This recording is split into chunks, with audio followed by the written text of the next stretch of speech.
Hey everyone, I'm going to show you a really awesome combo today, and it's a 1-2 knockout punch on almost any vehicle's paint. You can use it if you're a beginner all the way up to a pro, and I have to thank my buddy Marcus from MK Deep Dives, who is the one that turned me on to this combo, and I haven't looked back since, and so I'm excited to share our secret with you to show you how to use this to polish like a pro. I'm also going to talk to you about 5 tricks and tips that will help you get that final finish, so stick around for that as well. Alright guys, in this video I'm going to show you basically all the secrets and setup, and then in another video I'm going to show it to you in action. But first let's talk about the combo and what it is. So the combo is Meguiar's 110 Ultra Pro Speed Compound and Meguiar's 210 Ultra Pro Finishing Polish, and either orange or blue Lake Country HDO foam pads for your DA polisher. Now, I label my bottles as to which pad they go to, so you can see. I can look at this in a quick pinch, and I know this is my compound going on blue, and this is my polish going on orange.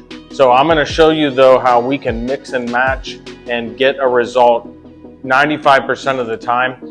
It's a great combo, and again, you don't have to be a pro to use this combo. You can actually, thanks to Marcus, you can actually get 210 and 110 at Harbor Freight. So in this video, I'm not going to talk to you about extreme examples, and also realize that what works for me, is just one trick. You don't have to only use this. I'm not saying it's the only method. I'm just saying that we can get great results whether you're a beginner or a pro by using this combo. So don't let me lose you here just because you're set on a different brand. Try other stuff out occasionally and see if it works for you. So fortunately, I had Marcus tell me about this combo. That's not what I was using before, but I love it now. All right, so I'm going to tell you now where we go with these pads.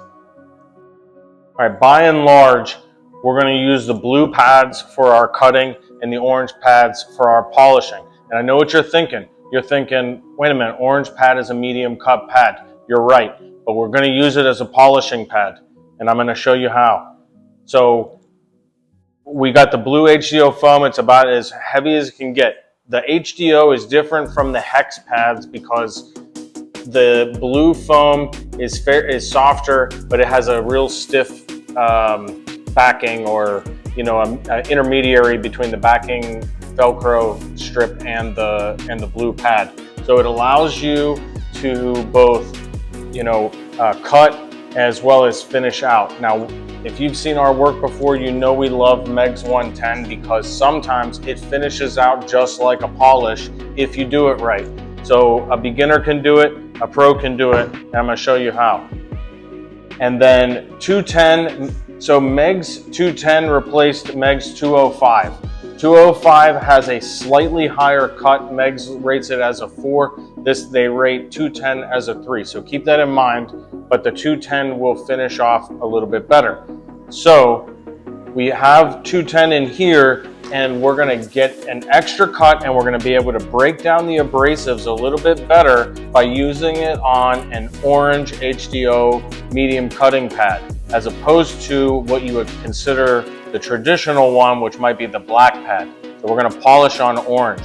Now, I tell you that those are not the only options. All right, I mix and match these all the time. So you could potentially run one. If you got to do a one-step, for example, you have 2 options that you could try. You could try the 210 on a blue, or depending upon the paint, and I literally just did this to almost perfection the other day on a black metallic BMW, you can go 110 on an orange, and they can both potentially work for you. You just got to try it. That day I tried the 210 on blue, and it just didn't quite cut enough.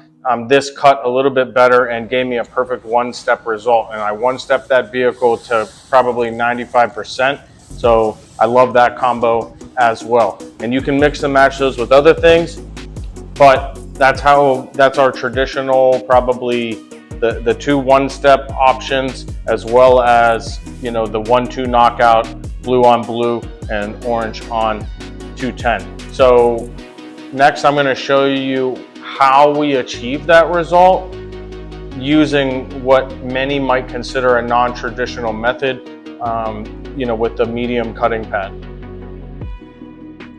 All right, guys, you see I changed the setup here so you can see a little bit better. One of the things I told you at the beginning was I was going to show you 5 tips and tricks that can help you get that final finish. It's also one of the things that's going to allow this combo to work in general. It's a great habit to practice, and but it is going to work here. And so here's number one. Number one is when you use the pad, you're using a small amount of product. So we don't want super large dots. We want, you know, pea-sized dots or so. I put like 3, or typically 3, maybe 4 on a larger pad. And notice where I put the dots. I put them on the outside or towards the outside. Why do you want to do this? Because a dual action polisher will rotate stuff towards the center of the pad. So if you load up the center of the pad, your 3-inch becomes a 1-inch, and so forth and so on. So load up the outside of the pad with the right amount of product, which is not a lot. Okay, so that's tip number 1, and it's also the first step in getting our combo to work properly. Tip number 2, we pretty much already talked about. I just didn't mention it as a tip, and that is experiment with the combos that we mentioned before, and realize that what works for one paint from one manufacturer, or even the same manufacturer but a different model, may not work for the next, depending upon all kind of factors. Okay, so you know, once you master this, you can't just say I'm always going to use 110 on a blue. It may not work out. We're trying to get to a mirror or nearly mirror finish, because we don't do perfect of anything in this world, despite what YouTube creators will tell you. You don't do perfect at all, not always anyways. And so we're gonna experiment a little bit, and you may realize that you need to change something up. Okay, so you know, you got to be flexible. You can't be set in stone with your combos and all that stuff. I showed you the product placement. I showed you that. Now I'm going to talk about pressure. Now, traditionally, what we want to do is we want to give, you know, just enough pressure to hold the machine in place, or, you know, maybe just a wee bit where you're not even compressing the pad much, but you're being able to keep the machine where you want the machine to stay. In this case, though, because we want the abrasives to break down, we're gonna give it a little bit more pressure on the initial application, and then once we get past that first pass, we're gonna reduce pressure and kind of lift it up. You see how I compressed the pad and then lifted it up? That's gonna help break those abrasives down. If you don't do that step, what's gonna end up happening is the abrasives don't finish out, or they don't break down right away.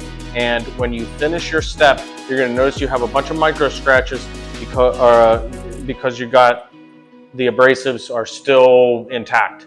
All right, so that's the next tip. Okay, the next tip, and it's also important for this, is the movement speed in which we move on the panel itself. Now, this is actually pretty hard to master. And the best way to master your speed of your arms is to get a junkyard hood and, you know, hold the pad and the machine in place and see how long it takes on this, you know, junk to burn through the paint. And you'll see it is very, very difficult with a foam pad and a compound to burn through paint. It's not saying it's impossible. I'm not telling you to sit out there on an edge. We don't want to sit on edges for very long because it generates more heat, focuses the correction on the edge. I'm not saying any of that. I am just saying that first you have to build confidence. Then you have to know what the limit is. And then you can go back and realize that you're working, you know, either too fast or too slow. And what I mean by that is you'll see a lot of people, they tend to rush over the panel, and I have found that that is way too fast in most cases, and it doesn't get the results you need. So when I do correction, I have to force myself because I'm a bit of a rusher myself. So I have to force myself, and I'm going super slow and sometimes like really slow to the point of I feel like a turtle. And that's how slow I go as I'm cross hatching. And I'm not gonna go over all polishing and compounding tricks. I just wanna mainly highlight this. We're not gonna focus on that other stuff. So that is the next tip, or that is the fourth tip out of 5. And so it's gonna be pressure, and I use just enough speed, and this relates to pressure. You want enough speed that if you push down, like we talked about, it doesn't stall the machine. So you might need to turn the speed up, and then when you reduce pressure, also reduce the machine. I typically run on a setting 3. This is a Flex PXE 80. I don't want to talk about every machine could be different. So you got to kind of, again, combo, and you have to practice and, research and see what works best for you. And that's why that junkyard hood comes into play. So that's the 4th step. Now, I'm just going to briefly polish this hood. All right, and so I did some polishing just to kind of illustrate a point here, but I'm not showing technique yet. We'll get that in a different video. What I want to talk about is the 5th and final tip. I gave you all the keys here. I just haven't showed you exactly what we're going to do, and we're going to do that in the next video, but I showed you everything else. So the last tip is you have to clean your pads. So I am super anal about cleaning my pads. Every time I lift the machine off the panel and stop the machine to reload product or wipe down or whatever the case, I'm cleaning the pad. Now you could use a brush. This is a claw tool from Rupus, or what we also have is we have a reel system all throughout our shop with knockoff tornadors, on the end of them, and we pull out our pad after every panel, and then we also will blow the panel itself out. And then we're going to wipe, and this is part of the cleaning tip. We use a solvent panel prep spray versus alcohol. That's going to help lubricate the surface. As you wipe it off, you're just going to mist a little bit of it and wipe off and then buff off with a different towel behind it for optimal effects, or at least flip it over otherwise.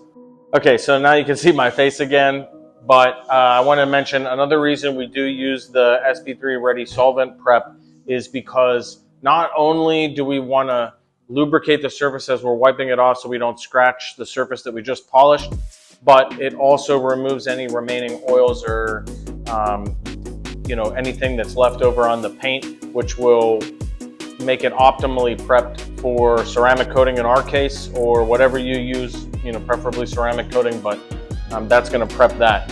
So I showed you all the tricks.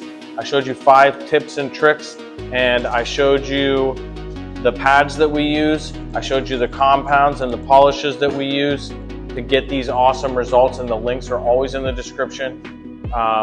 And heck, you can get some of it at Harbor Freight, like I mentioned at the beginning. So again, not just pros, not just beginners.